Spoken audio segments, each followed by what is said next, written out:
Pessoal, eu estou fazendo aulas explicando como contar uma história em Libras. Então, acabei de passar a aula para os meus alunos agora, estou ainda com bastante energia, eu vou colocar agora no vídeo para que você possa pegar algumas ideias aí e ver como que funcionam as coisas.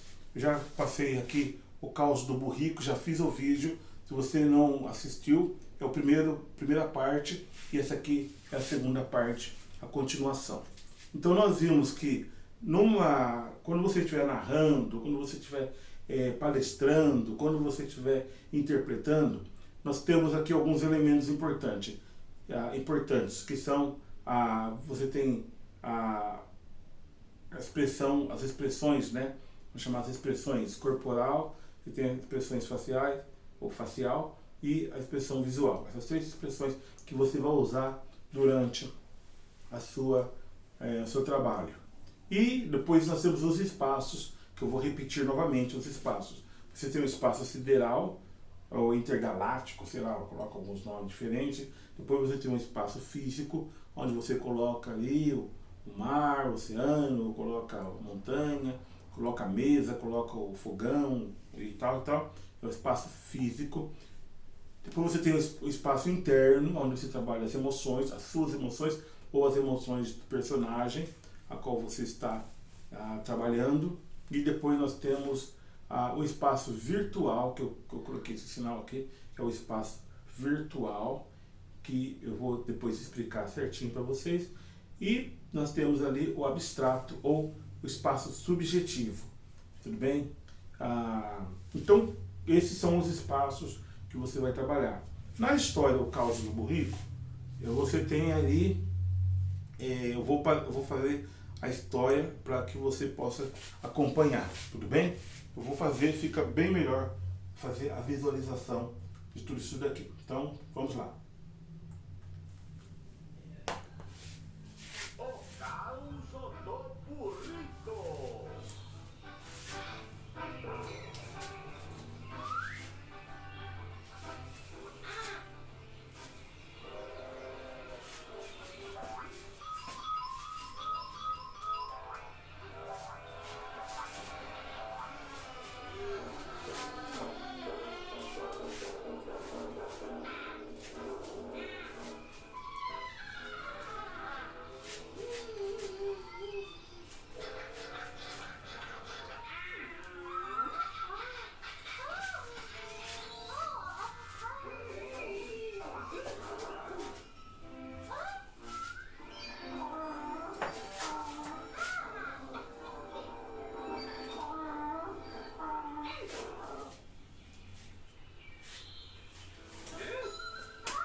Então tá aí.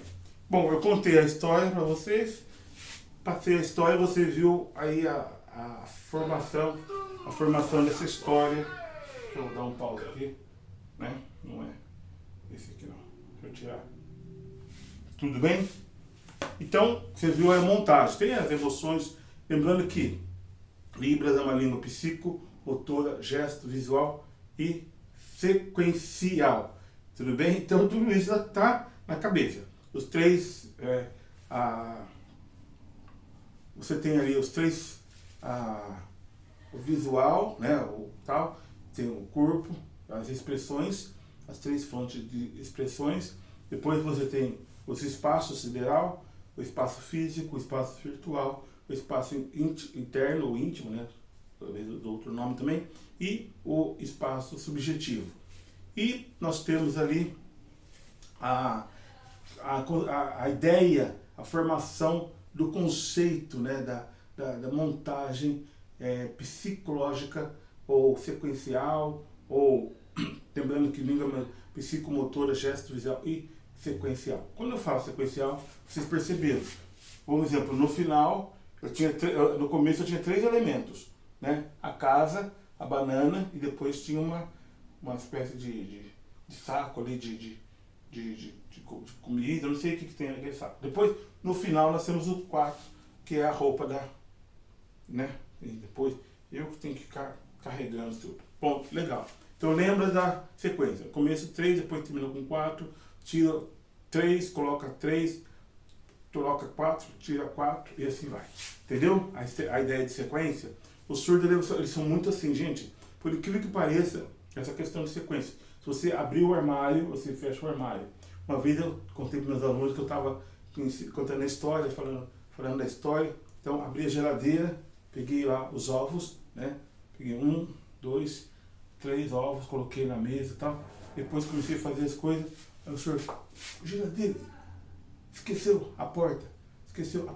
Ah, tudo bem? Fiquei pensando, mas rapaz, porque vai estragar, né? Vai estragar. Faz sentido. Tudo bem? Então, a sequência é muito importante observar. Você vai lembrar de mim. No dia que você esquecer a sequência, você vai lembrar que eu falei. Até porque na sequência, você vai, por exemplo, dirigir um carro. Seu carro, você dirige o carro. No começo, você tem a sequência que você vai seguindo. Se você errar ou fazer a sequência errado, pode acontecer uma coisa ruim, né? Pode acontecer alguma coisa assim. Então, presta atenção também na sequência. Joia. E tem uma história que eu gosto de contar também. Eu vou contar essa história para você. Eu quero que você observe a montagem dessa história.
Entendeu? Então, eu contei essa história aqui e você vê a sequência. A patroa está aqui, né? Você tem, desculpa, a Ditinha está aqui, a patroa está aqui, o seu Joaquim está ali, você vai montando a história. E um outro personagem dessa minha história é o narrador, né? O narrador, eu dei um passo até frente e eu daí coloquei o narrador na história. E eu vou colocar um som nessa história para você ver como que ela é interessante. A história vai assim. A Titinha, a nossa doméstica, é muito esperta e lampeira, mas às vezes, francamente, comete algumas besteiras. Certa ocasião, a mamãe querendo fazer rabada, ela solicitou auxílio da nossa boa empregada e disse: vá depressa ao açougueiro, mas veja se não estaca, e pergunta ao seu Joaquim se ele tem rabo de vaca. No caminho, Ditinha começou a meditar. Uma pergunta igual essa, seu Joaquim não vai gostar. A melhor coisa a fazer, primeiro eu vou investigar. Se ele tiver o rabo, de vaca, eu volto correndo a contar. Depois de 30 minutos, quem que surge afinal? Patroa, eu não pude ver. O seu Joaquim, ele usa avental. Então, essa é a história, de certa forma, a beleza da história, porque ela tem uma rima, né? Ela tem uma rima. Mas, na mão, quando você vai contar, eu posso contar essa história com a rima, eu posso contar essa história sem a rima, né? Então, eu posso agradecer a Deus pelo dom, né? Porque o meu entendimento é um dom. Então, você pode contar a história. A mulher, empregada, da minha casa, limpava, varria, lavava as coisas, tudo bem. É muito esperta, né? Mas, às vezes, fazia umas coisas erradas. Certa ocasião, a minha mãe queria fazer a rabada e ela chamou a empregada e disse para ela: você vai direto lá no açougueiro, né? Mas, não demora não. E pergunta ao seu Joaquim se ele tem rabo de vaca, Então, no caminho, a Ditinha começou a meditar. Uma pergunta igual essa daqui, o seu Joaquim ele não vai gostar. A melhor coisa que eu vou fazer, primeiro eu vou perguntar para ele. Se ele tiver o rabo de vaca, eu volto rápido e eu conto. Depois de 30 minutos, quem que surge? Patroa, eu não pude ver, desculpa. O seu Joaquim, ele usa o avental. Tudo bem? Então você tem aí a história com a rima, a história sem a rima, mas você não perde a sequência e não perde a essência, o conteúdo da história. Lembrando desses elementos. Presta atenção, não queima etapa, cuidado para não cometer alguns erros, né? E uma coisa é certa, nada substitui o preparo. Dizia meu professor de arte de falar, nada substitui o preparo. É claro, eu tive que memorizar a história, os sinais, conhecer os sinais, caminho, né? A vaca, o leite, o rabo, né? E rápido, ódio, não vai gostar. Então os sinais você tem que fazer. Cuidado porque Libras é uma língua psicomotora gesto-visual. Algumas pessoas ficam só no gesto. Esquece a Libras, precisa incluir Libras também. Tudo bem? Então, um abraço e que Deus abençoe você. Espero que eu possa ter ajudado você a entender melhor. Vem, um abraço, tchau e que Deus abençoe.